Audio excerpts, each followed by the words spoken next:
नमस्कार मंडळी, पुन्हा एकदा स्वागत करतो तुमचं आपल्या एका नवीन व्हिडिओमध्ये. आज निमगाव येथे भव्य दिव्य मैदान संपन्न झालं आहे मित्रांनो. या मैदानामध्ये बाळासाहेब माणिक घारनिके यांचा घारनिकेचा राजा दाखल झाला होता आणि राजा येणार म्हटलं की प्रेक्षकांना आतुरता असते की राजा नक्की कोणत्या गटात पळणार. तर गट क्रमांक 7मध्ये आज घारनिकेचा राजा आपला पळताना दिसला आणि मित्रांनो तुफान असा स्पीड लागला आहे राजाला.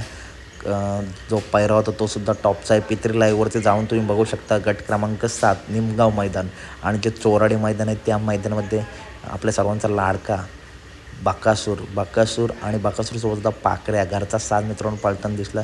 तीसुद्धा गाडी जबरदस्त अशी पळाली आहे. त्यासुद्धा गाडीने गट क्रमांक 15मध्ये गटपास केला आहे चोराडे मैदानामध्ये. तसेच घारनिकेच्या राजाने गटपास केला आहे तो निमगाव मैदानामध्ये गट क्रमांक 7मध्ये. तर व्हिडिओ आवडली असेल तर नक्की एक व्हिडिओ लाईक करा, चॅनलला सबस्क्राईब करा, कारण अशाच महत्त्वपूर्ण अपडेट घेऊन नेहमी तुमच्यापर्यंतच असतो. त्यामुळे चॅनलला सबस्क्राईब करायला विसरू नका, व्हिडिओ लाईक करायला विसरू नका. धन्यवाद मंडळी.